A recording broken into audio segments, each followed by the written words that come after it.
सबसे पहले तो मैं इस कौशल प्रदेश में जो आयोजित हुआ है साहित्य उत्सव, इसकी जो पहली कड़ी है उसमें आप सभी का बहुत अभिनंदन करता हूँ, इस्तकबाल करता हूँ, स्वागत करता हूँ। और हम बहुत खुशनसीब हैं, विजय जी और शांतनु जैसे ज़हीन लेखक हमारे साथ हैं।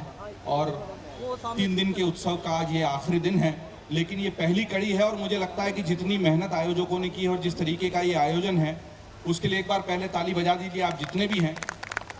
आप सबका मैं इस पूरी बातचीत को शुरू करने से पहले इसलिए भी अभिनंदन करूंगा, इस्तकबाल करूंगा कि आप लोग वो वातानुकूलित कक्ष में गाड़गे ऑडिटोरियम में बैठने का लालच छोड़कर भी हमारे साथ बने हुए हैं। तो मैं आपका मुरीद बातचीत को शुरू करने से पहले हो गया हूँ। नवंबर की इस तपती धूप में भी आप किताबों को, साहित्य को और नए नेतृत्व के उदय को जानना समझना चाहते हैं, तो आपसे आपका अभिनंदन पहले है। बहुत लंबी बात नहीं रखूंगा, लेकिन आज एक अवसर बहुत महत्वपूर्ण है। एक ऐसे समय में जब हम भारत की आज़ादी का अमृत महोत्सव मना रहे हैं और 15 अगस्त 1947 के उस ऐतिहासिक दिन के 75 साल पूरे होने का लेकर हमने बड़ा जश्न मनाया और वो जश्न जारी है।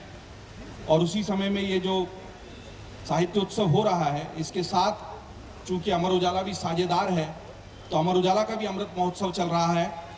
और पत्रकारिता की ये यात्रा 18 अप्रैल 1948 को आगरा से प्रारंभ हुई थी।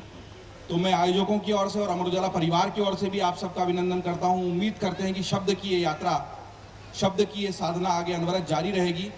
मैं देख रहा हूं कि हिंदुस्तान में साहित्य के उत्सवों का, शांतनु जी और विजय जी, एक चलन बढ़ रहा है। और मुझे लगता है कि ये शब्द से जुड़े लोगों के लिए, सरस्वती के साधकों के लिए बहुत अच्छा है।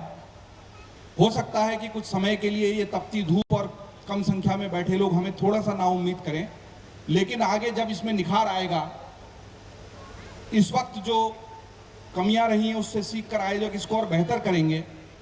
मुझे लगता है इस देश में रचना धर्मिता उस स्तर पर है कि देश के हर शहर में भी अगर 1-1, 2-2 साहित्य उत्सव होंगे तो वो भी कम पड़ेंगे, क्योंकि सब कुछ दिल्ली में नहीं हो सकता, सब कुछ जयपुर में नहीं हो सकता। अदब की शान माने जाने वाले लखनऊ शहर में अगर इतना बड़ा आयोजन ये हुआ है तो इतने लंबे समय तक इसने क्यों खुद को रोके रखा और क्यों इंतजार किया, ज्यादा बड़ा सवाल तो ये है। तो बहरहाल हम विषय पर आते हैं। हम 2022 में उस नए हिंदुस्तान में सांस ले रहे हैं जहां पर बहुत जबरदस्त संक्रमण काल है। 75 साल का हम उत्सव जरूर मना रहे हैं, लेकिन देश की आज़ादी के साथ आंख खोलने वाली एक पूरी पीढ़ी का अवसान लगभग हो चला है, या वो परिदृश्य से धीरे धीरे गायब हो रही है। हम देखते हैं कि हाल ही में यहाँ पर, जहाँ पर हम बैठे हैं उत्तर प्रदेश में, राजधानी लखनऊ में, बड़े नेता, दिग्गज नेता मुलायम सिंह यादव का अवसान हो चुका है। बिहार में रामविलास पासवान नहीं रहे, भारतीय जनता पार्टी में अटल बिहारी वाजपेयी नहीं रहे और आडवाणी जी मौन है। दक्षिण भारत में हम देखते हैं कि जयललिता और करुणानिधि का युग समाप्त हो चुका है। हम देखते हैं कि बहुत सारे ऐसे नए नेताओं का उदय हो रहा है जो भारत को नई दिशा दे रहे हैं। और ये एक दल की बात नहीं है, सारे राजनीतिक दलों में। समाजवादी पार्टी की कमान अखिलेश यादव को संभालनी है, तो वहीं पर अब बिहार में तेजस्वी यादव उप मुख्यमंत्री बनकर बैठ, उधर हेमंत विश्व शर्मा एकदम सुदूर उत्तर पूर्व में चमकते सितारे के रूप में, नए नेतृत्व के रूप में हमको दिखाई देते हैं। ज्योतिरादित्य सिंधिया जैसे युवा नेता बगावत करके पाला बदल लेते हैं, तो वहीं सचिन पायलट जैसे नेता लगातार अपने युवा आक्रोश को बुलंद करते हैं। और इस सारे परिदृश्य के बीच में हमारे पास 2 लेखक ऐसे हैं। एक ने युवा नेतृत्व जो अभी उत्तर प्रदेश में है, जिनको दूसरी पारी जो लोगों को लग रहा था पता नहीं आएंगे कि नहीं आएंगे, और वो प्रचंड बहुमत से आ गए। योगी जी उनकी यात्रा को करीब से देखा, उन पर किताबें लिखी। दो की आज़ादी की बात की 75 साल का, इन 75 साल में और आज में जो बड़ा फर्क आया है वो आया है, अब एक्सक्यूजेस का दौर खत्म हो गया। अब राजनेताओं के पास एक्सक्यूज के लिए माफी का वक्त नहीं बचा। जो आज़ादी के बाद की पीढ़ी थी, जिसमें सरदार पटेल से लेकर नेहरू से लेकर तमाम तरीके के लोग थे, कामराज थे या और जो लोग रहे थे, उनके पास एक एक्सक्यूज था कि अंग्रेजों ने ऐसा हिंदुस्तान दिया था जिसको हम बदल रहे थे। एक अनपढ़ जाहिल जिसकी लिटरेसी रेट 12% हो, 14% हो, डेवलपमेंट नहीं है, इंडस्ट्रियल डेवलपमेंट नहीं है, बड़े इंस्टीट्यूट नहीं है, हॉस्पिटल्स नहीं है, तो उसको तैयार करने, और उसका इंफ्रास्ट्रक्चर नहीं है, उस इंफ्रास्ट्रक्चर को तैयार नहीं होने का एक एक्सक्यूज था उस लीडरशिप के पास, और उस एक्सक्यूज के साथ हम उन्हें लगातार चुनते हुए चले आए कि उन्होंने बदला है हिंदुस्तान को। उन्होंने भाखड़ा नागल बांध बनाया है, उन्होंने IITs शुरू किए, उन्होंने IIM शुरू किए हैं, अच्छा काम हुआ है। गाँवों को सड़कें नहीं मिली हैं, शहरों में सड़कें पहुंचने लगी हैं, इंडस्ट्रीज कुछ कुछ बनने लगी हैं, तो वो एक एक्सक्यूज का दौर चला।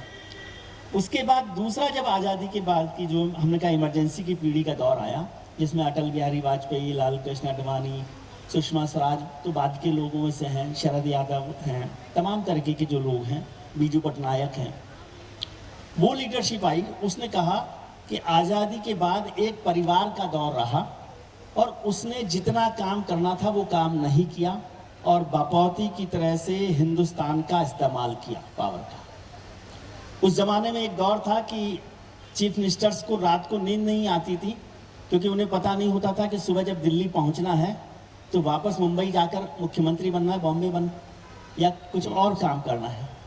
तो वो एक लीडरशिप का दौर था वो, और उसमें लगातार ये बात होती रही कि ये एक्सक्यूज हमारे पास रहे, पॉलिटिकल इंस्टेबिलिटी भी रही, तमाम तरीके।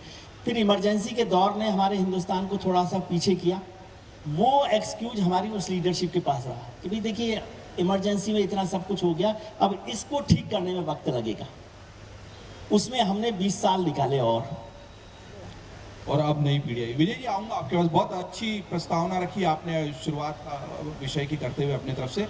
शांतनु के पास आऊँगा। शांतनु, एक चीज़ जोड़ते हुए जो विजय जी बात कह रहे थे, इन्होंने कहा एक पीढ़ी थी राजनीतिक दलों की जो नेतृत्व की, जो आज़ादी की लड़ाई लड़ते लड़ते फिर आज़ाद हिंदुस्तान के नेतृत्व करता बन गए। उसके बाद एक इमरजेंसी का युग आया और उसके बाद एक नया नेतृत्व आया। बीच में मैं JP लोहिया की जरूर पीढ़ी को जोड़ना चाहूँगा। JP लोहिया के समाजवाद से उपजा हुआ नेतृत्व जो अभी भी दिखता है प्रदेश में। नीतीश अभी भी है मुख्यमंत्री, और ये JP लोहिया ने भी एक नई सामाजिक चेतना पूरी राजनीतिक नेतृत्व को दी। और उसके बाद अब और एक बहुत अच्छी बात विजय जी ने की, जिससे मैं बात उठाऊंगा। शांतनु जी को आप सुनते रहते हैं टेलीविजन डिबेट्स में भी। विजय जी तो टेलीविजन पर ही दिखते हैं लगातार, ये डिबेट में होते हैं पैनलिस्ट के रूप में और बहुत सारे मुद्दों पर बहुत पैशनेटली अपनी बात रखते हैं। आपने यहाँ पर अभी जो योगी आदित्यनाथ है उनकी पूरी यात्रा को बहुत पैशनेटली फॉलो भी किया, और जो ये कह रहे हैं अब जो नेतृत्व आया है, सिर्फ योगी की बात नहीं, कहीं भी हो, उसके पास परफॉर्मेंस का प्रेशर बहुत ज़्यादा है। वो बहाना नहीं बना सकता कि साहब ऐसा हो गया इसलिए मैं ये नहीं कर पाया, वैसा हो गया या पहले वालों ने नहीं किया इसलिए नहीं कर पाया। इससे बात उठाते हुए मैं चाहूँगा ये जो नया नेतृत्व उभर कर आया है, इसको लेके आप क्या कहेंगे? जी धन्यवाद जयदीप भाई। कौशल लिटरेचर फेस्टिवल के आयोजकों को धन्यवाद। और जो नाम है इनका, इसका चयन भी बहुत अच्छा है। हम अयोध्या से 2 घंटे दूरी पर बैठे हैं, जो कौशल नरेश राम का मंदिर भी बन रहा है और इस फेस्टिवल का नाम भी वैसा है, और मुझे पता है शायद त्रिवेदी जी भी जा भी रहे हैं अयोध्या। आपने ठीक कहा, नेतृत्व बहुत नया हो गया है। मैंने अभी 10 दिन पहले हिंदुस्तान टाइम्स में एक लेख लिखा कि क्या मुलायम सिंह के अंत के साथ मंडल की राजनीति का भी अंत हो गया है। मैं वहीं से बात जोड़ूंगा कि जो नया नेतृत्व आया है, एक तो उम्र के साथ आया है, मुलायम सिंह यादव नहीं रहे, बाकी लोग जीर्ण शीर्ण हो गए हैं। लालू प्रसाद यादव हैं लेकिन नेतृत्व नया हो गया। बहुत सारे लोग या तो दुनिया में नहीं रहे या फिर वो अपने उम्र के अंतिम पड़ाव में हैं, उनके परिवार के किसी व्यक्ति ने राजनीति ले ली है। लेकिन साथ में जो 2014 में जो चेंज आया वो बड़ा अलग है। केवल उसमें नरेंद्र मोदी नहीं, लेकिन Narendra Modi brand of politics, कि नरेंद्र मोदी 6 दिन की विदेश यात्रा करके आते हैं, रात को पार्लियामेंट का जो निर्माण हो रहा है उसको देखते हैं और सुबह कैबिनेट मीटिंग अटेंड करते हैं। और वर्सेस मैं अभी सुबह एक IAS ऑफिसर से मिलकर आ रहा हूँ लखनऊ में, और मैं उनको कोट नहीं करूंगा, उन्होंने कहा कि 2017 से पहले जो पहली कॉल आती थी दिन की, वो 12 बजे 1 बजे आती थी। अब महाराज की कॉल 7:30 बजे सुबह आ जाती है। तो एक उस तरह से भी एक्सक्यूज नहीं दे सकते। तो एक हार्ड वर्किंग जो पॉलिटिक्स है कि 24/7 पॉलिटिक्स, आप फ्लर्ट नहीं कर सकते कि हाँ थोड़ा सैटरडे संडे देख लिया, थोड़ी गाड़ी चला ली, थोड़ा वोट बैंक ये वाला ले लिया, वो वाला ले लिया, MY combination, meme Bhim combination, उससे काम नहीं चलेगा। आपको डिलीवरी करनी पड़ेगी। तो अब हर आदमी, चाहे वो केजरीवाल हो, चाहे वो नरेंद्र मोदी हो, चाहे वो हेमंत बिस्वा हो, चाहे वो अखिलेश यादव हो, सबको बोलना पड़ेगा कि मैं ये काम करके दिखाऊंगा। उसका अब इलेक्शन कमीशन कह रहा है उसका बजट भी दिखाओ, कि जो तो काम करोगे उसका बजट में प्रोविजन है नहीं है। तो और उसमें सोशल मीडिया में जो आप लोग हैं, सब लोग हैं, उनका भी बड़ा योग है। आप सुबह कुछ भी कह के निकल नहीं सकते। नेता ने बाइट दी तो एक छोटा सा बच्चा भी कॉलेज का उसको बिल्कुल चीड़-फाड़ कर देगा शाम तक कि नहीं ये तो गलत था, ये सही था, इसका तो कोट ये है, ये तो वहाँ था, यहाँ था। तो ये भी आपको एक्सक्यूज आप नहीं दे सकते। फिर देखिए, जब से पार्लियामेंट लाई हुई तब से भी बदलाव आया था। क्या पार्लियामेंट लाइव होती थी, सब दिखते थे वहाँ पे, आपको पूरी स्पीच आपकी जाती थी, आपकी पार्लियामेंट्री कॉन्स्टिट्यूंसी में लोग देखते थे आपने क्या कहा नहीं कहा, तब से लोग अपने हायर करने शुरू करें। कोई मीडिया का लड़का नया रख लिया कि भाई सर्च करके बताओ मैं क्या क्वेश्चन डालूँ, आज डिबेट में क्या बात करूँ। पहले तो आपको डिबेट कागज में वेबसाइट में मिलती थी, कहाँ कौन पढ़ता था, तो उस समय से बदलाव आया। लेकिन ये जो नई तरह की राजनीति है, जैसे मैंने अपनी किताब में डेटा कोट किया, जब अखिलेश यादव ने लोकसभा की सदस्यता छोड़ के विधानसभा आए, मैंने बड़ी तारीफ करी। अदरवाइज मैं उनको बहुत क्रिटिसाइज करता हूँ कि भाई लोकसभा छोड़ के आप विधानसभा में रोज आएंगे, और तब से आपने देखा होगा जो विधानसभा के वीडियो हैं वो वायरल होने लगे यूपी के। इधर से अखिलेश कुछ बोलते हैं, उधर से योगी जी उसका जवाब देते हैं, तो लोग सुनने लगे। लेकिन तो विधानसभाओं के वीडियो आपको रेयर दिखाई देंगे। आपने आप लोग पत्रकारिता जीवन में शायद विधानसभाओं के वीडियो ज़्यादा नहीं देखे होंगे, पहले क्योंकि तो वो मुख्यमंत्री पद छोड़ने के बाद वो जाते ही नहीं थे विधानसभा में। जी नहीं, ठीक ठीक बात कही आपने, ये नैरेटिव चेंज होगा। एक छोटी सी बात और ऐड करूंगा, तो जैसे क्योंकि लोकसभा में अगर देखें तो अखिलेश यादव की अटेंडेंस बहुत ही पुअर थी। मतलब यहाँ से दिल्ली का रास्ता 1 घंटे की फ्लाइट है, उनका जो निवास मिला है वहाँ से 10 मिनट की फ्लाइट है, उनकी 33 से 34% अटेंडेंस है अखिलेश यादव की। मतलब वो यहाँ से उठ के, और मतलब राहुल गांधी की 50% अटेंडेंस है। तो अब लेकिन ये ट्रैक होने लगा है, पीआरएस लेजिस्लेटिव रोज डेटा देती है, आपकी 50% है, आपकी 13% है, जबकि नेशनल एवरेज 84% है। हर बच्चा भी कोट करके आपको एम्बैरस कर देता है ट्वीट पे, सर आप आते क्यों नहीं है। ये बड़ा खास पोस्टर चलने लगा है कि हमारा नेता गुमशुदा है। तो अब आप गायब नहीं हो सकते। आपको अगर आपको सांसद चुना है तो आपको रहना पड़ेगा, आपको कुछ नहीं तो पब्लिक मैसेजिंग तो देनी पड़ेगी। और चुनाव में केवल वोट बैंक मिला के एक मैथमेटिक्स से काम नहीं चलेगा, आपको बताना पड़ेगा आप क्या करा था आपने। कुछ आरटीआई के माध्यम से आएगा, कुछ मीडिया के माध्यम से आएगा, कुछ सोशल मीडिया के माध्यम से आएगा। तो त्रिवेदी जी का पॉइंट ठीक है, अब एक्सक्यूज नहीं है, अब आपको सबको फुल टाइम खालिस 24/7 365 डेज राजनीति और सामाजिक काम करना ही पड़ेगा। बहुत अच्छी बात कही आपने भी शांतनु। और मैं ये कहना चाहता हूँ कि हम उस हिंदुस्तान में इस वक्त जहाँ पर हमारी 65% आबादी जो है उसकी उम्र 35 साल से कम है, और ये नया हिंदुस्तान नए तरीके से करवट ले रहा है। केवल राजनीति के परिदृश्य में नहीं, खेल में भी आप देखेंगे तो हमारे नीरज चोपड़ा स्वर्ण पर अपना भाला फेंक देते हैं। अभिनव बिंद्रा के बाद पहले व्यक्तिगत स्वर्ण के लिए हमें इंतजार करना पड़ा, लेकिन फिर हमारे पास पदकों की झड़ी लग जाती है। खेलों के क्षेत्र में सारे युवा, खेल तो क्षेत्र ही पूरा युवाओं का है। लेकिन इसके साथ साथ एक और विषय की तरफ में ले जाना चाहिए, चूँकि नए नेतृत्व का उदय हमें विषय दिया है आयोजकों ने। भारत भी एक नए नेतृत्वकर्ता के रूप में उभर रहा है दुनिया के परिदृश्य में। अगर रूस और यूक्रेन का युद्ध होता है और उसमें ये माना जाता है कि भारत वो शक्ति है जो शायद समझौता करा दे, युद्ध को रुकवा दे, या फिर दुनिया बड़े आर्थिक संकट की तरफ बढ़ती हुई दिखाई देती है, तेल को लेकर, गैस को लेकर और इस युद्ध से उपजी हुई परिस्थिति को लेकर अगर ऐसा लगता है कि पूरी दुनिया में आर्थिक मंदी की आहट होने वाली है, तब मुझे ये ऐसा लगता है कि भारत की तरफ लोग देखते हैं कि नहीं, बड़ी से बड़ी आर्थिक मंदी भी भारत को उतना प्रभावित नहीं किया जितना लोग मान के चल रहे थे कि वो होगा। तो राजनीतिक रूप से भी, आर्थिक मोर्चे पर भी भारत भी एक नए नेतृत्वकर्ता के रूप में उभर रहा है। बिल्कुल ठीक बात है। प्रधानमंत्री अक्सर कहते रहे नरेंद्र मोदी जी कि 21वीं सदी हिंदुस्तान की है, एशिया की सदी है, और ये कहने से काम नहीं चल रहा। फिर वही बात आ गई कि एक्सक्यूज़ की बात नहीं है, कहने से काम नहीं चल रहा। और कोई दुनिया जब हिंदुस्तान में, लखनऊ में, गोमती नगर में कोई बात आपके कहने से थोड़ी मान लेगा, करने से मानता है। तो हिंदुस्तान को दुनिया भर के लोग केवल आपके कहने से, मेरे कहने से नहीं मान लेते, करके दिखाए। जैसे सबसे बड़ी आपदा हमारे समय में रही, महामारी रही कोरोना की, कोविड की। और कोविड में जिस तरह से हिंदुस्तान ने काम किया, खासतौर से वैक्सीनेशन को लेकर काम किया, मुझे याद आ रहा है कि जब वैक्सीनेशन शुरू हुआ तो बहुत सारे सवाल थे सबके मन में, मखौल भी उड़ा, माहौल की भी बात हुई कि 140 करोड़ 130 करोड़ लोगों को वैक्सीनेशन लगाने की, बाद में 10 साल लगेंगे, 20 साल लगेंगे। बहुत सारे, मेरी तो अच्छा रहा कि मैथमेटिक्स कमज़ोर रही है तो मैं कभी नहीं कैलकुलेट कर पाया, लेकिन बहुत सारे लोगों ने कैलकुलेट करके बताया कि 10 साल लगेंगे। लेकिन उसमें हिंदुस्तान ने 1 साल से भी कम समय में वैक्सीनेशन का जो काम किया, डबल वैक्सीन का, और उसके अलावा पूरी दुनिया भर में वैक्सीन को अवेलेबल करवाया, तो उससे एक हिंदुस्तान की ताकत बढ़ी। रेसेशन जो है और कोविड का जो असर रहा वो पूरी दुनिया भर में रहा है, लेकिन हिंदुस्तान मुझे लगता है कि उसमें सबसे जल्दी उभरने वाले देशों में से रहा। राष्ट्रीय स्तर से जब ताकत मिली तो अंतर्राष्ट्रीय स्तर पर आप एक ज़माना सोचिए 2005 में कि एक मुख्यमंत्री को एक देश जो है वीज़ा देने से रोक देता है। ठीक है, ये हमारी ताकत का हिस्सा है, जो डेमोक्रेटिक तरीके से ठीक नहीं था, लेकिन उसको सपोर्ट किया गया, वो किया गया। और वही मुख्यमंत्री जब प्रधानमंत्री बनता है तो वो लोग उसका रेड कारपेट पर वेलकम कर रहे हैं, तो ये एक बड़ी ताकत है। एक ज़माने में माना जाता था कि रशिया, जब उस वक्त यूएसएसआर होता था, तो रशिया, अमेरिका और चाइना को 3 बड़ी ताकतों के तौर पर हम लोग देखते थे, खासतौर से रशिया और अमेरिका को। आज वो दोनों बड़ी ताकतें हिंदुस्तान के बराबर खड़े होने में अपने आप का आत्मसम्मान गौरव महसूस करती हैं। अमेरिका में भी, चाहे वो ट्रंप रहे हों उस वक्त भी, उससे पहले ओबामा आए, और अभी बाइडेन के वक्त भी, और पुतिन भी जिस तरह से बात कर रहे हैं। और ये जो बैलेंस बनाना होता है कि आप पुतिन और जेलेंस्की के साथ एक साथ बैलेंस बना रहे हो, ये थोड़ा सा टफ काम है, ये इतना आसान काम नहीं है, जिसके लिए पुतिन ने भी अभी जिक्र किया कुछ दिन पहले कि भारत की मैं इस बात पर तारीफ करूंगा कि उन्होंने अपना स्टैंड को बनाए रखकर भी दोनों जगह रखा।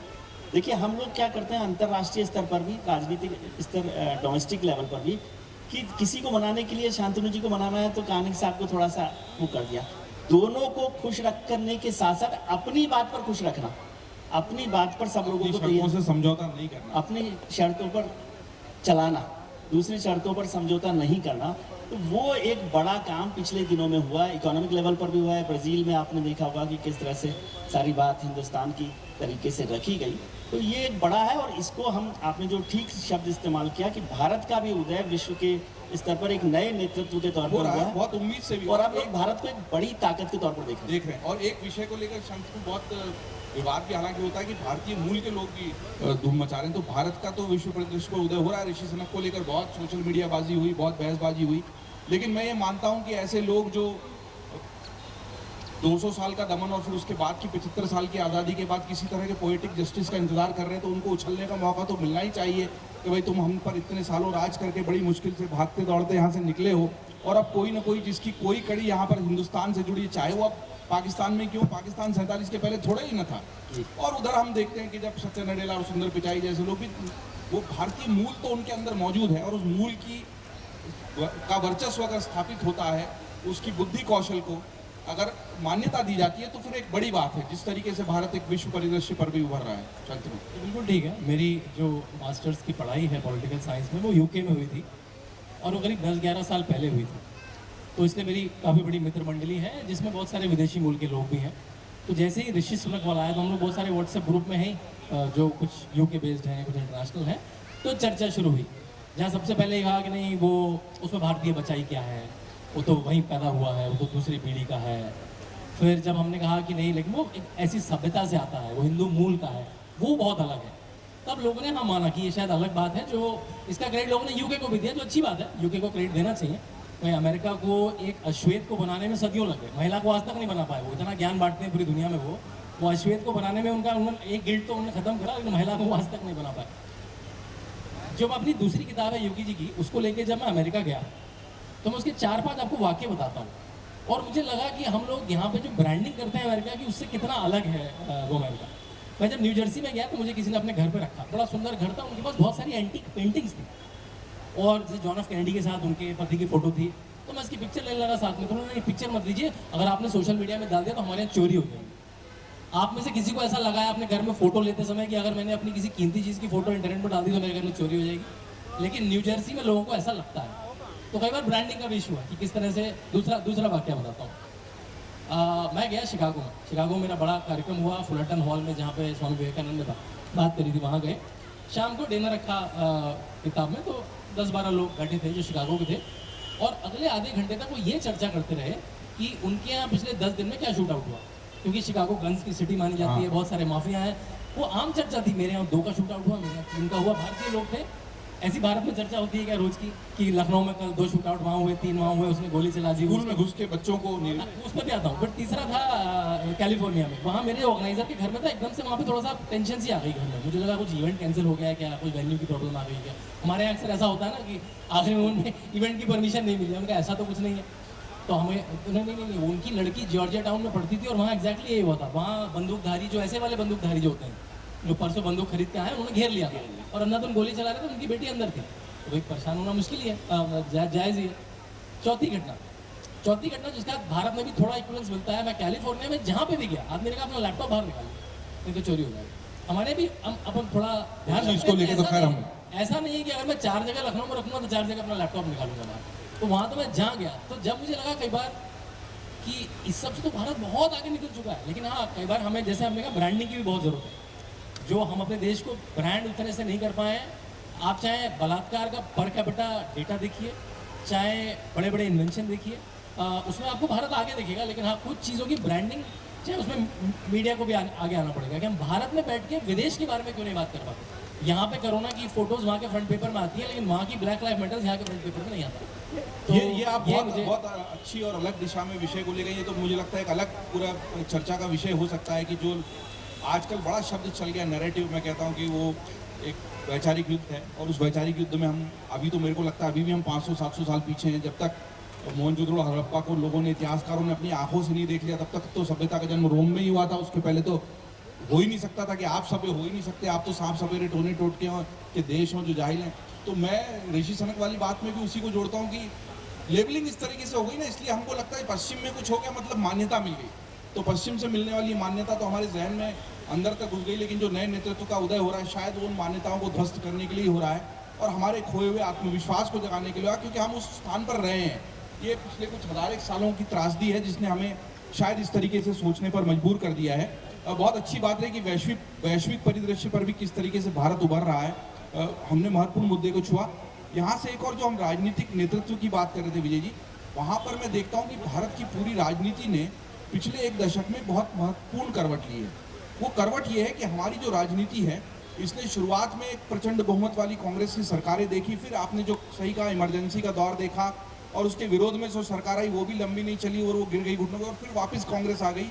और कांग्रेस के जाने के बाद बिल्कुल गठबंधन की सरकारों का एक लंबा दौर चला, आयाराम गयाराम की राजनीति चली, और अचानक से दल बदल कर सरकारें बनाने गिराने का और ब्लैकमेल करके एक एक वोट से सरकारें, अटल जी की भी सरकार गिर गई एक वोट से। उसके बाद अचानक ऐसा दौर आया है कि जिसमें चाहे प्रदेश में हो या फिर लोकसभा में हो, बहुमत पूरा मिलता है। बहुत कम अब उदाहरण ऐसे बचे हैं कि जहां सांसें अटक गई हो, गिनती रुक गई हो और बहुमत से कुछ फर्लांग दूर रहकर खरीद फरोख्त के जरिए या बदला बदली के जरिए।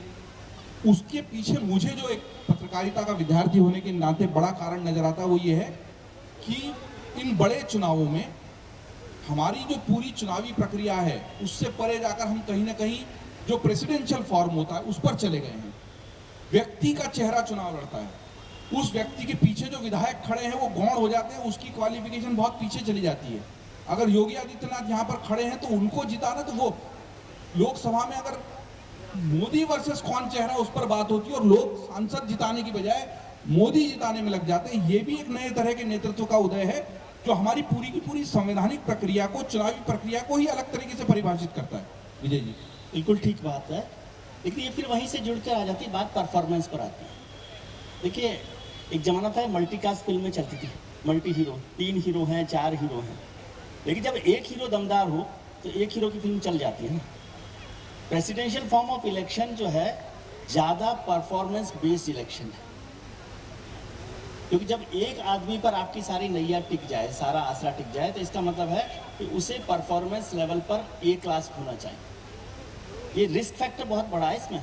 मैं वो उसी पे आ रहा हूँ, शांति से पूछूंगा तो ज़हन में रखेंगे इसका उत्तर कि कहीं ना कहीं हम एक नए तरह के अधिनायकवाद की ओर तो नहीं बढ़ रहे। अधिनायकवाद की तरफ बढ़ रहे हैं, मैं दूसरी बात कर रहा हूँ, लेकिन ये बहुत बड़ा रिस्क फैक्टर है। अभी आपको आसान इसलिए लग रहा है क्योंकि एक आदमी है नरेंद्र मोदी, अब वो उनकी परफॉर्मेंस को लोगों ने एक्सेप्ट कर लिया, उसकी बहुत सारी चीज़ें होंगी नहीं होंगी वो अलग इशू है। या योगी आदित्यनाथ है, उनकी परफॉर्मेंस को लोगों ने एक्सेप्ट कर लिया, तो उसके भरोसे सारी की सारी नैया आप पार करके ले जाते हैं। बंगाल में ममता बनर्जी विरोध के बावजूद भी ममता बनर्जी को जिताया है। अखिलेश ये अरविंद केजरीवाल, उन्होंने भरोसा जताया, चाहे भाजपा ने पूरा एड़ी चोटी का जोर लगा लिया। अरविंद केजरीवाल है, वो भी उसी अधिनायकवाद से उभरे हुए नेता हैं। उनके पीछे नीचे किसी को भी खड़ा कर दो। अब जैसे आप देखिए पंजाब में किस किस तरह के लोग विधायक बन गए हैं, कभी चुनाव ही नहीं लड़ा, रेडियो सुधारने की दुकान है, मोबाइल सुधारने की दुकान है, वहां से लेकर कोई डॉक्टर है चुनाव में पहली बार खड़ा, क्योंकि वो खड़ा था उस चेहरे के पीछे। तो वो एक बड़ी बात है, और उसका एक पॉजिटिव बात है कि परफॉर्मेंस लेवल पर आप आएंगे, क्योंकि अरविंद केजरीवाल ने भी प्रूव किया, हम माने ना माने, नरेंद्र मोदी ने प्रूव किया, योगी आदित्यनाथ ने किया, ममता बनर्जी ने किया। लेकिन इसका दूसरा जो नेगेटिव फैक्टर है वो है जिसका आपने इशारा किया, अधिनायकवाद। अब उसका नुकसान क्या हो रहा है कि हमारी पार्टीज की इनर पार्टी डेमोक्रेसी जो है ना वो खत्म हो रही है। भारतीय जनता पार्टी को, जिस पार्टी को मैं जानता था, देखता था, जहाँ से मैंने अपने पत्रकारिता की शुरुआत में अध्ययन किया स्टूडेंट के तौर पे, वो एक कलेक्टिव लीडरशिप वाली पार्टी हुआ करती थी। कैडर, सबसे ज्यादा कैडर कैडर होता था और कलेक्टिव लीडरशिप, जिसमें अटल बिहारी वाजपेयी हैं, लाल कृष्ण आडवाणी हैं, मुरली मनोहर जोशी हैं, कुशाभाऊ ठाकरे हैं, केएल शर्मा हैं, सिकंदर बख्त हैं, तमाम लोग मिलकर एक फैसला करते थे, ये होता था। या सीपीआई है तो वहाँ पर बुद्धदेव भट्टाचार्य हैं, ज्योतिर्बासु हैं, हरकिशन सिंह सुरजीत हैं, इस तरह के लोग मिलकर कर रहे हैं। फिर जेडीयू में बात हो रही है तो शरद यादव हैं, लालू यादव हैं, वीपी सिंह हैं, ये रामविलास पासवान है, ये सब मिलकर फैसला कर रहे हैं। अब क्या हो गया है कि अब अधिनायकवाद की वजह से अब कोई लीडर नहीं है, अब कलेक्टिव लीडरशिप का कॉन्सेप्ट खत्म हो गया।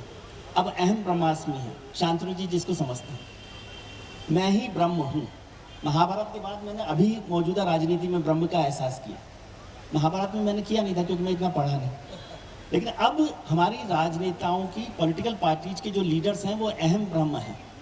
वो नरेंद्र मोदी भारतीय जनता पार्टी के ब्रह्मा हैं, वो आम आदमी पार्टी जो राजनीति बदलने आई थी उसके ब्रह्मा अरविंद केजरीवाल हैं। उसके अलावा आपको कोई नाम नहीं है। भगवंत मान लोग चीफ मिनिस्टर के तौर पे मानते ही नहीं हैं, अरविंद केजरीवाल को ही देख रहे हैं, या कहीं भी जा रहे हैं, या योगी आदित्यनाथ, या ममता बनर्जी के बाद आप दूसरा चेहरा तो कौन? पादुका पूजने जैसा ही हो गया कि भगवान जी अरुण केजरीवाल की पादुका लेकर पादुका लेकर चल रहे हैं। तो अब जो फैसला वो कर लें, प्रधानमंत्री ने तय कर दिया कि शांतनु जी को टिकट मिलना चाहिए तो मिलेगा, उनकी योग्यता वो तय कर रहे हैं। मैं उनकी योग्यता पर सवाल नहीं करता, लेकिन 5 लोगों से चर्चा करने की जरूरत नहीं है।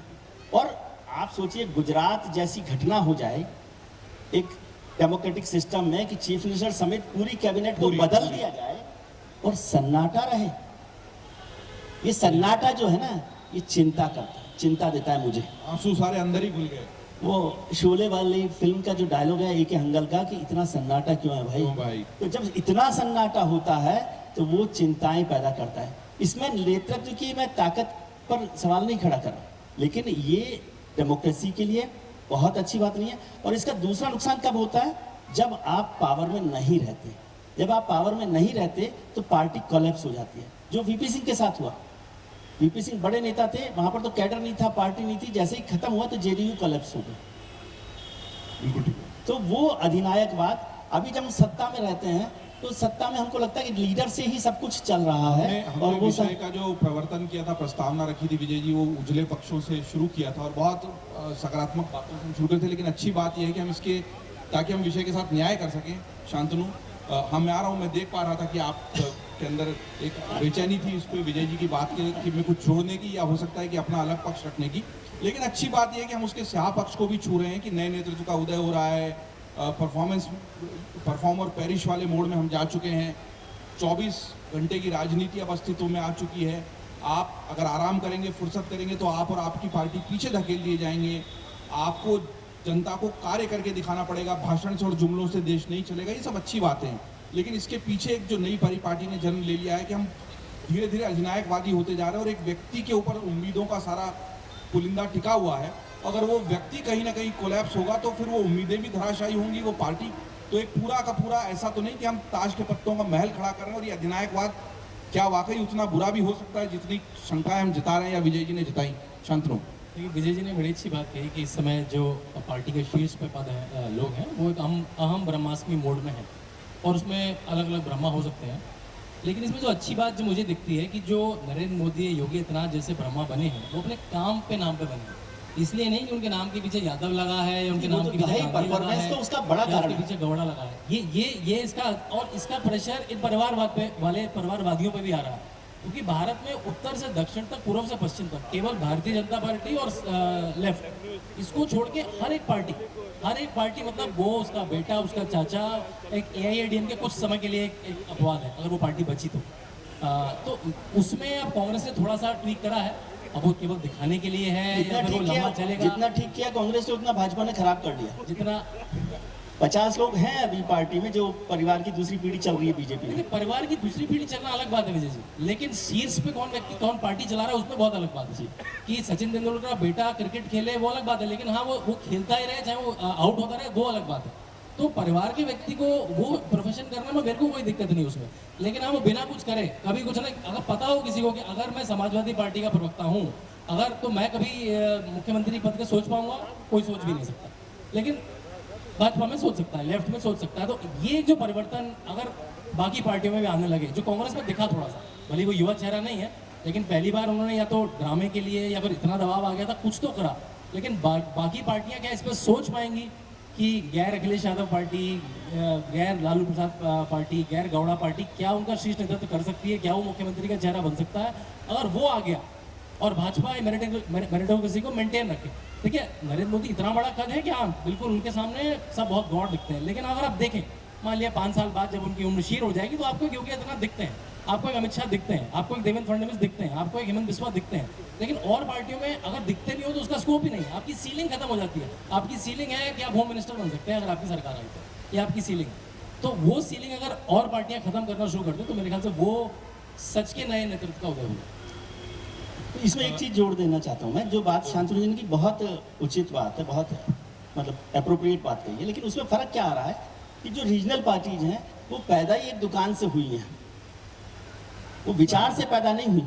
वो मुलायम सिंह यादव ने पैदा की, वो लालू यादव नहीं, मतलब जेपी आंदोलन के लोग हैं, लोहियावादी हैं, समाजवादी हैं। फैक्ट सर, जेपी ने तो कहा था जाति तोड़ो, और उसी के सारे शीर्ष जातियों को ही पार्टी बना रहे, वो अलग इश्यू है।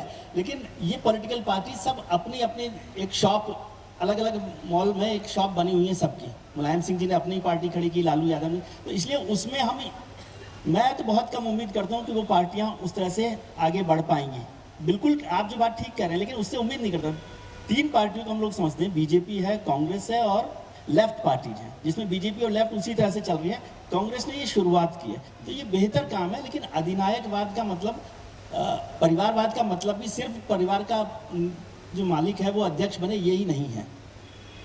विजय त्रिवेदी को, कार्निक को बीजेपी का यदि टिकट लेना हो, कांग्रेस का टिकट लेना हो तो ले सकता हो, तो मुझे कोई बता दें। नहीं ले सकते ना।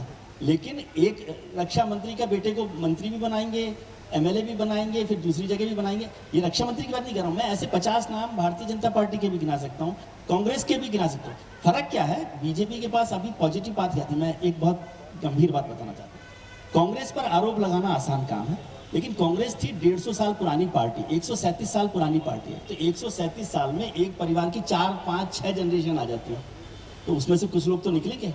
बीजेपी अभी 30 साल की पार्टी हुई है, 30 साल में 50 लीडर्स की परिवार के लोग आ गए हैं, और 30 साल दीजिए, फिर मुझे बताइएगा कि कांग्रेस और बीजेपी में कोई फर्क होता।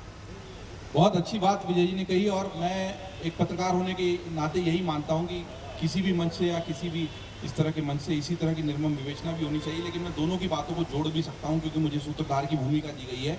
तो मैं ये कहना चाहता हूं कि जिस परिवारवाद को लेकर हमने पक्ष विपक्ष दोनों और बहुत अच्छे तर्क दोनों तरफ से आए, उसका बीच का और महत्वपूर्ण पक्ष भारत के लिए ये है कि परिवारवाद से कोई भी राजनीतिक दल अछूता नहीं है, लेकिन कोई पार्टी सिर्फ परिवारवाद से चल रही है। कोई पार्टी परिवारवाद को बैलेंस इसलिए कर रही है कि बड़े नेता नारायण हो, लेकिन अपने आप में नेतृत्व में मेरिट को तवज्जो दे रही है, तो वो बैलेंसिंग काम आती है। उसके आगे की बात मैं कहूंगा कि ये सारा फैसला होता है जनता की अदालत में। अगर पूरे यादव परिवार ने ही समाजवादी पार्टी पर कब्जा कर लिया और वो उत्तर प्रदेश पर पार्टी पर कब्जा होना अलग बात है, लेकिन अगर उत्तर प्रदेश की सत्ता में स्थापित हुए हैं तो जनता के वोट से स्थापित हुए हैं। तो अगर जनता ने उस परिवारवाद को वोट दिया है तो वो जनता ने स्वीकृति दी है। कहीं ना कहीं कांग्रेस सत्ता में रही है तो उनको पता है कि गांधी परिवार के पास रिमोट कंट्रोल है, मनमोहन सिंह सामने दिखाई दे रहे हैं प्रधानमंत्री के रूप में, लेकिन सोनिया गांधी चलाती, लेकिन जनता ने वोट दिया ना। आखिर जनता की उस स्वीकृति के बाद ही उस परिवारवाद को या उस रिमोट कंट्रोल को मजबूती मिली है। आज कांग्रेस की दिक्कत ये हो गई है, जो आपने कांग्रेस की बात कही, वो करे तो तकलीफ है, नहीं करे तो तकलीफ है। अध्यक्ष का चुनाव नहीं हो रहा था, अधर में लटका हुआ था, तो कांग्रेस के ऊपर खूब लानतें भेजी जा रही थी। आज मल्लिकार्जुन खड़गे बन गए हैं, चुनावी प्रक्रिया से बने, जो भी हुआ चुनाव प्रक्रिया सामने रखी गई, उसमें शशि थरूर भी आ गए, उसमें अशोक गहलोत वाला पूरा ड्रामा भी चला। लेकिन आखिरकार जब गांधी परिवार ने कह दिया कि नहीं, गांधी नहीं बनेगा अध्यक्ष और हम अपने इधर ही किसी को बनाएंगे और चुनाव से बनाएंगे, चुनाव में क्या हुआ क्या नहीं हुआ ऐसे तो देश के हर बूथ पर हम जांचने जाएंगे तो बहुत लंबा विषय हो जाएगा। हर ही चुनाव में कुछ न कुछ हो रहा है, लेकिन चुनाव हुआ है, मुद्दे की बात यह, और उस चुनाव से मल्लिकार्जुन खड़गे अध्यक्ष बन गए हैं। बहुत अच्छी बात है। हम विषय को एक अलग फलक से शुरू कर जो नए तरह के राजनीतिक नेतृत्व का उदय भारत में हो रहा है, वहां से शुरू करके भारत एक खुद नेतृत्वकर्ता के रूप में उभर रहा है, वहां से भारत में जो चुनाव प्रक्रिया है वहां पर आए हैं, जहां पर अधिनायकवाद पर हमने बहुत अच्छी चर्चा की, और अधिनायकवाद के फायदे भी हैं और नुकसान भी हैं। जैसे परिवार का मुखिया है और उसने जो कह दिया परिवार में वही होता है, तो उससे परिवार बंधा भी रहता है और परिवार के किंतु परंतु वहीं पर समाप्त हो जाते हैं। और किसी को मन में बुरा लगे भला लगे, उसको 8 बजे नाश्ता करने आना है, सुबह तो आना ही है, रात को अगर भोजन यही बनेगा तो यही बनेगा, और उसको नहीं पसंद है तो आजकल की पीढ़ी बाहर से मंगा के खाती है, लेकिन घर की व्यवस्था चलती है। तो उसमें जिस तरह परिवार में अच्छाइयाँ बुराइयाँ हैं, वैसे ही बड़े फलक पर पार्टी के स्तर पर भी है और देश के स्तर पर भी है। एक ही व्यक्ति तय करेगा तो परिवार में फिर भी 5, 10, 15 सदस्य हैं। यहाँ पर हम 130 करोड़ जनता की बात कर रहे हैं, जिसको चलाने वाला अगर एक ही व्यक्ति है और उसका अधिनायकवाद पार्टी और देश पर हावी है तो आगे जाके कहीं नुकसान न करे। लेकिन एक समय में जब देश आज़ाद हुआ था विजय जी, और आपने किताबें दोनों ने लिखी हैं, खूब रिसर्च भी किया है, तो कहा भी गया था कि शुरुआत में तो हमको किसी न किसी तरह की कंट्रोल्ड डिक्टेटरशिप चाहिए। इससे सहमत और असहमत हुआ जा सकता है ताकि हम देश को तेजी से प्रगति के पथ पर ले जा सकें। क्या वो कुछ हुआ है पता नहीं, वो अलग बहस का मुद्दा हो सकता है। बहरहाल कुछ इशारे पीछे मंच से आ रहे हैं, हम कोशिश करेंगे कि इस बातचीत को जल्दी ही विराम दें। लेकिन फिर भी चूंकि हमने बहुत एक अलग ऊंचाई पर इस बातचीत को शुरू किया था, मैं फिर से आऊंगा। आपने चूंकि पुस्तकें लिखी हैं उन नेतृत्वकर्ताओं को लेकर, आज से लगभग 1-1.5 दशक बाद के भारत को जो 15 साल का वक्फा है, क्योंकि अब चुनावी राजनीति महत्वपूर्ण हो गई है। हम बात भी कर रहे थे यहाँ पर मंच पर आने से पहले कि अब तो नगर निगम के चुनाव भी पूरे देश की चर्चा का विषय बनते हैं। किसने जाना था कि मुंबई महानगर पालिका के चुनाव कैसे होते हैं, कितना बजट है, क्या हो रहा है। हैदराबाद का चुनाव, वही मैंने हैदराबाद का चुनाव मैंने अपनी पत्रकारिता की जिंदगी में भी कभी उस तरीके से कवर नहीं किया जैसे किया। और चूंकि मैं डिजिटल से आता हूं तो मैं ये बता सकता हूं कि उसमें जनता की रुचि भी बहुत ज्यादा थी। शुरू में हमने उसको जब कवर करना प्रारंभ किया तो हमको लगा ठीक है यार, हैदराबाद में चुनाव, पार्टी का तो काम है, भाजपा हमेशा चुनावी मोड में होती है। आज अमित शाह वहां जा रहे हैं, वो महालक्ष्मी मंदिर जा रहे हैं, जाते होंगे नड्डा जी पर जब देखा कि उसकी खबरें खूब पड़ी जा रही हैं, खूब शेयर हो रही हैं अलग अलग क्षेत्रों से, डिजिटल पे तो आपको ये भी पता होता है कि कहाँ से पड़ी जा रही है, कितनी देर, तो हमने फिर उस पर और खबरें बनानी शुरू की। और उसमें जो रुचि थी, मध्य प्रदेश के अभी जो चुनाव निपटे थे, महापौर वाले निकाय चुनाव, उसमें हमको देखा कि बहुत लोगों की रुचि थी। अब दिल्ली की महानगर पालिका के एमसीडी के चुनाव होने हैं, उसमें लोगों की रुचि है। तो हम ऐसे देश में हैं जहाँ पर लगातार चुनाव होते हैं, चुनावों में लोगों की अभिरुचि भी बढ़ी है, लोगों को चुनावी प्रक्रिया जितनी नहीं समझ में आती थी उसको लेकर जागरूकता बढ़ी है, बहुत अच्छी बात है। 1.5 दशक वाला भारत इस नेतृत्व का, नए नेतृत्व के उदय के साथ विजय जी आप देखते हैं कहाँ जा रहा है? देखिए, नए नेतृत्व का जो सबसे बड़ी खास बात आई है, या हिंदुस्तान की मैं बात करूं, केवल नेतृत्व किसी एक पार्टी के नहीं, अब इस हिंदुस्तान को आगे बढ़ने से कोई नहीं रोक सकता। हम जिस ट्रैक पर आ गए हैं, यदि कोई बहुत बड़ा स्टम्बल ब्लॉक कोई नहीं हो तो नहीं रोक सकता। जो नई लीडरशिप तैयार हो रही है, बहुत तैयार हो रही है, उसी की बात हमने जहाँ से शुरू की थी, परफॉर्मेंस पर आ गए हैं हम नो एक्सक्यूज गवर्नमेंट पर आ गए हैं। अब वो चाहे वो डबल इंजन की सरकारों हैं या फिर कोई नए इंजन की सरकार की बात करें। आज गुजरात में अभी तक प्रधानमंत्री जी डबल इंजन की बात कर रहे थे, 18 राज्यों में डबल इंजन की सरकार चल रही है, लेकिन अरविंद केजरीवाल ने नया स्लोगन दिया कि अब नए इंजन की सरकार की जरूरत है। तो वंदे भारत आती है तो नया इंजन भी लगता है ना। तो डबल इंजन और नया इंजन कोई भी हो, इंजन जो है वो चलने वाला होना चाहिए, परफॉर्म करने वाला होना चाहिए। और इस लीडरशिप ने एक बहुत बड़ा काम किया कि एज फैक्टर को डिफाई कर दिया। आपके पास फिगर है, आप विद्वान लोगों में से हैं कि हम कहें कि 50 साल से कम उम्र के 8 मुख्यमंत्री काम कर रहे हैं, लेकिन 22 मुख्यमंत्री तो 50 से ऊपर के हैं ना। तो इस देश का प्रधानमंत्री 72 साल का है, वो सबसे ज़्यादा यंग और एनर्जेटिक माना जाता है, जिसका शांतनु जी ने जिक्र किया कि वो वहाँ से आते हैं विदेश यात्रा से और सुबह फिर अफसरों की जान लिए रहते हैं। तो 72 साल का आदमी भी जवान और एनर्जेटिक हो सकता है, और 50 साल का आदमी लखनऊ में बैठकर अपने घर से बाहर नहीं निकलता। तो इसलिए ज़्यादा जरूरी है कि परफॉर्म आप कर पाएँ, एज फैक्टर डिफाई करता है। ममता बनर्जी मोस्ट एनर्जेटिक हैं, नीतीश कुमार हैं, नरेंद्र मोदी हैं, योगी आदित्यनाथ तो 50 पर ही पहुंचे हैं, लेकिन ऐसे 10 लोग हैं। और जब आप जिक्र कर रहे हैं कि 5 चीफ मिनिस्टर्स ऐसे हैं जो 50 से कम के हैं, तो 25 जो राज्य हैं वहाँ पे 50 से ज़्यादा के हैं और बेहतर काम भी कर रहे हैं। तो परफॉर्मेंस इज द कीवर्ड। बात सिर्फ दल की नहीं है, किसी भी दल से हो परफॉर्मेंस करना पड़ेगा। 1.5 दशक का भारत इस नए नेतृत्व के साथ। शांतनु, जैसे विजय जी ने कहा कि परफॉर्मेंस अब की इंडिकेटर बन गया है, अब आपको अपना काम बताना ही पड़ेगा। पुरानी जातीय समीकरणों को आप थोड़ा तो रोल प्ले करेंगी कुछ दशकों तक, लेकिन केवल उसके और उसके नाम पे आप राजनीति नहीं कर सकते। तो मैं जो कहूँगा इस तरह को कि विक्टिमहुड की राजनीति से अब एक एस्पिरेशन की राजनीति आती जाएगी, और जैसे जैसे टेक्नोलॉजी और आती जाएगी, जितनी टेक्नोलॉजी और गाँव तक पहुँचेगी, ये विक्टिम से एस्पिरेशन की जर्नी भारत की बढ़ती जाएगी। विक्टिम से एस्पिरेशन की जर्नी मतलब हम पीड़ित होकर, बहाने बनाकर, दुखी होकर, अंदर की मुलम्मे वाली राजनीति करके अब बचकर नहीं निकल पाएंगे। और मुझे लगता है कि इसकी ज़्यादा बड़ी जिम्मेदारी पूरी जनता के ऊपर है। अभी तो बहुत ज़्यादा जनता हम लोगों के सामने सुनने के लिए नहीं है। जितने महानुभाव बैठे और धैर्यपूर्वक बैठे रहे, उनका बहुत धन्यवाद है। और चूंकि मुझे इशारा तो मंच के पीछे से मिल ही गया है, फिर भी आप इतनी धूप में इस सत्र को सुनने के लिए बैठे, तो कोई सवाल हो तो मैं जल्दी से ज़रूर ले लूँगा। जी सर, जरूर पूछिए आप। तो माइक दे सकते हैं? तो नमस्कार जी। एक तो सर ये शहर अवध की ओर से मैं सर शर्मिंदा हूँ आपसे कि लोग यहाँ मौजूद नहीं हैं, क्योंकि विचार को तो विचार कहीं बैठी हुई है। मैं उन सब को सख्त अफसोस जाहिर करता हूँ कि ये शहर बहुत बदनाम कर रहा है। तो नंबर 1। तो नंबर 2, सवाल सर मेरा है कि उधर यंग जनरेशन जो आ रही है आपकी लीडरशिप में, तमाम फैमिली के भी हैं, अपने आप भी आए हुए टैलेंटेड, और सारे लोग जो है वेस्टर्न से पढ़ के भी आए हुए हैं, कोई IIT से है अमेरिका, कोई कहीं से भी है। तो जब ऐसे वैल्यूज़ को लेकर अल्टीमेटली आए हैं तो फिर कन्फ्रंटेशन क्यों हो रहा है यंगर जनरेशन में और आपकी ओल्डर जनरेशन में? वो कुर्सी देने के लिए तैयार नहीं है और ये भी मानने के लिए तैयार नहीं है, तो फिर ऐसा क्यों है? आपका अशोक दीक्षित जी, धन्यवाद। आपका अच्छा सवाल था। शांतनु, आप जवाब देना चाहेंगे? देखिए, हम लोग फिजिक्स में एक चीज़ पढ़ा करते थे, अगर आपको याद हो, इनर्शिया। अगर कोई चलती हुई चीज़ है तो उसको रोकना मुश्किल है, कोई रुकी हुई चीज़ है उसको चलाना मुश्किल है। ये इनर्शिया की बेसिक सी डेफिनेशन होती है। तो कोई भी चीज़ आप स्टेटस को चेंज करेंगे, चाहे वो पुरानी स्थिति कितनी भी खराब हो या अच्छी हो, उसमें चेंज आएगा। लेकिन आ रहा है, परिवारों में भी लोग अगली राजनीति को दे रहे हैं। और जब परफॉर्मेंस, या तो आप नरेंद्र मोदी की तरह 75 में जवान बन जाइए कि जब वो सीढ़ी पे चढ़ते हैं तो ऐसे दिखते हैं कि 50 साल का या 25 साल का युवा चढ़ रहा है, या तो आप उनकी तरह युवा बन जाइए या युवाओं को ही नेतृत्व दे दीजिए। तो वही आप ऑप्शन मेरे ख्याल से इनर्शिया है, जब तक उसको रेजिस्ट कर पाएंगे करेंगे, लेकिन एक तरफ बांध टूट ही जाएगा।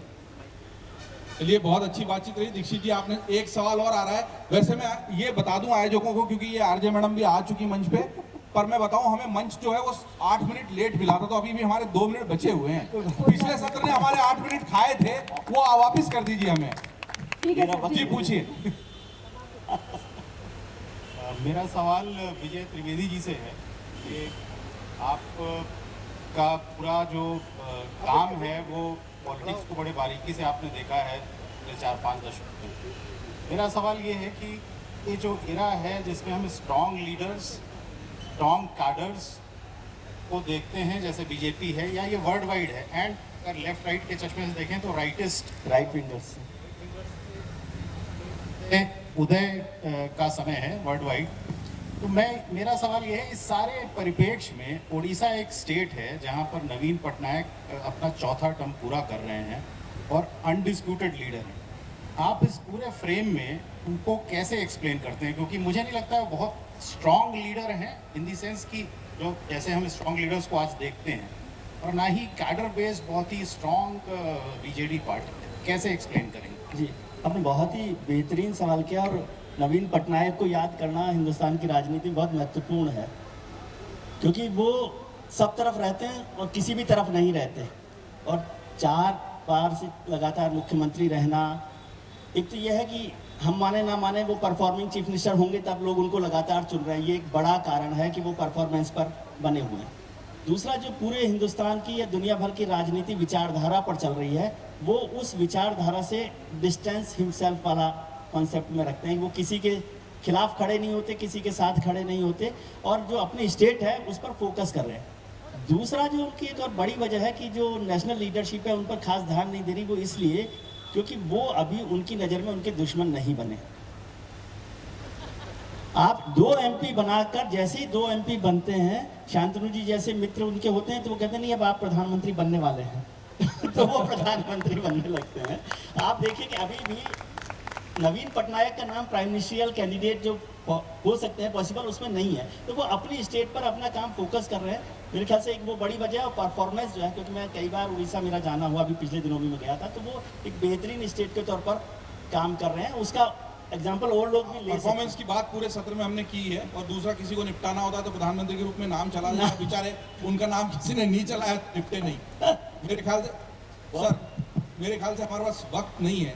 देखिए, अर्जिया जी उठाकर फेंके, उससे बेहतर है कि हम लोग ये बहुत क्विकली 2 बहुत ही रेलेवेंट सवाल हैं, वो 2 सवाल है, मुझे जरूर पूछना चाहिए। चलिए देखिए, पहली बात तो ये कि मैं नरेंद्र मोदी साहब से 1 साल छोटा हूँ, 71 प्लस का हूँ, और उतना ही एनर्जेटिक हूँ जितना कि मोदी साहब हैं।